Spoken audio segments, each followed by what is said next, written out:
प्रेम से बोलिए जय श्री हरि। बोलिए सर्वशक्तिमान प्रभु की जय।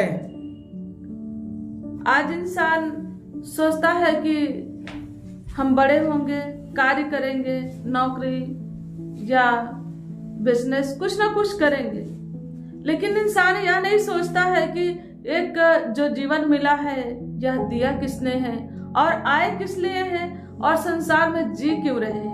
कभी इस पे कोई विचार नहीं करता। सांसें चल रही तो क्यों चल रही है और सांसें चलने का कारण क्या है।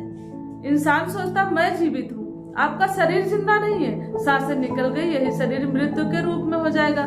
जैसे एक जनरेटर आप चलाते हो, उसमें डीजल डालते हो, स्टार्ट करते हो, चलता है।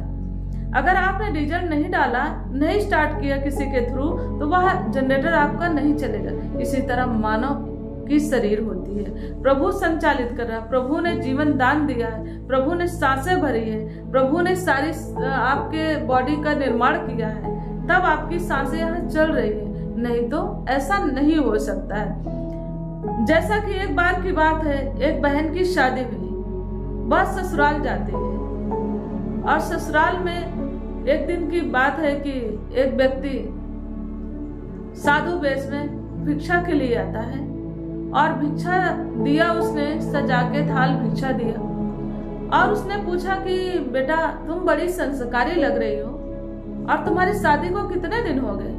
तब उन्होंने बताया कि मेरी शादी को तो 6 महीने हो रहे हैं। बोले तुम्हारी उम्र कितनी है बेटा, तुम बड़ी समझदार लग रही हो। बोले मेरी उम्र तो 5 साल हो रही है। बोले अच्छा, तुम्हारे पति की क्या उम्र है। बोले 3 साल हो रहे हैं। फिर बोले तुम्हारी सासू माँ की कितनी उम्र है। बोले यूं लगभग 4 से 5 साल। बोले ठीक है, और तुम्हारे ससुर की क्या उम्र हो रही। बोले अभी तो उनका जन्म ही नहीं हुआ। और ससुर अंदर से सुन रहे थे, आग बबूला हो गए, गुस्से में वो बाहर निकलते हैं, बोलते तुम कह रही हो मैं पैदा ही नहीं हुआ तो तुम कैसे आई, और मेरी शादी नहीं हुई तो मेरे बेटे की शादी हुई तभी तुम बहू बन के आई, ये कैसी बात तुम कर रही हो, दिमाग तुम्हारा सही है। बहू बोलती है हाँ पिताजी दिमाग तो सही है। बोले लेकिन मुझे इसके लिए पंचायत इकट्ठी करनी पड़ेगी। वह गांव के प्रधान और अन्य जो माने जाने लोग थे उनको इकट्ठा करके उन्होंने पंचायत रखी और पंचायत में सारी बातें रखी कि ऐसा ऐसा आज बहू ने किसी जो भी यहाँ पे भिक्षु आया था उससे इन्होंने ऐसी बातें की है। साधु आया था उससे उन्होंने भिक्षा देते हुए उसने पूछा तो इन्होंने ऐसी ऐसी बातें बताई है। तो बोले क्या बातें हुई। तो बोले कि वही पूछे कि तुम्हारी उम्र तो कहती 5 साल। बोले सासू माँ की उम्र, बोले 4 से 5 साल। पति की उम्र कितनी हुई 3 साल। मेरे लिए बात की गई तो कहता है उनका जन्म ही नहीं हुआ। प्रधान ने बोला कि बेटा अच्छा बताओ इसका मतलब क्या हुआ। तो बोले कि पिताजी ने बोला कि जैसा बोलना तो ठीक नहीं था, पिताजी का कहना भी सही है, लेकिन मुझे ज्ञान लिए, दिव्य ज्ञान प्राप्त किए, मुझे अपने गुरु से ज्ञान लिए, इस प्रभु को जाने हुए सिर्फ 5 साल हुए। इसके पहले जो मैं जीवन जी रही थी, अज्ञानता में जी रही थी, तो उसका कोई मतलब नहीं था, इसलिए मैंने बताया कि मेरी उम्र 5 साल की है।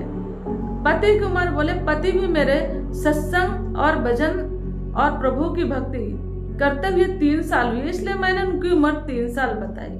बोले जब सासू माँ, बोले सासू माँ भी, उनसे हमने पूछा कि आप कब से सत्संग कर रही हैं, कब से ज्ञान प्राप्त किया प्रभु का, तो उन्होंने बोला कि 4-5 साल हो गए, इसलिए मैंने उनकी उम्र इतनी बताई।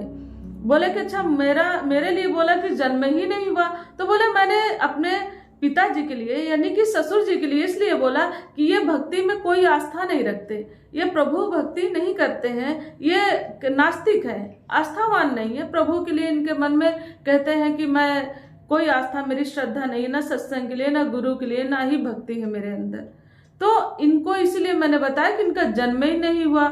तो जिस इंसान को प्रभु का ज्ञान नहीं है, प्रभु भक्ति नहीं है जिसके जीवन में, जो इंसान के अंदर इंसानियत की भावना नहीं है, वास्तव में उसका जन्म होना ना होना बेकार है। इसलिए मैंने इनको बोल दिया कि इनका तो अभी जन्म ही नहीं हुआ। तो उस बहू को आप मान के चलिए कि कितना सम्मान मिला होगा, और उस बहू को माला पहनाया गया, बहुत सम्मानित किया गया। कितनी ज्ञानवान बहू इस अगर यहाँ पे आई है, इस गांव में आई है, तो गांव का उद्धार होगा। तो सभी लोग सत्संग को ज्वाइन किए, सत्संग में भागीदारी सभी की बन गई।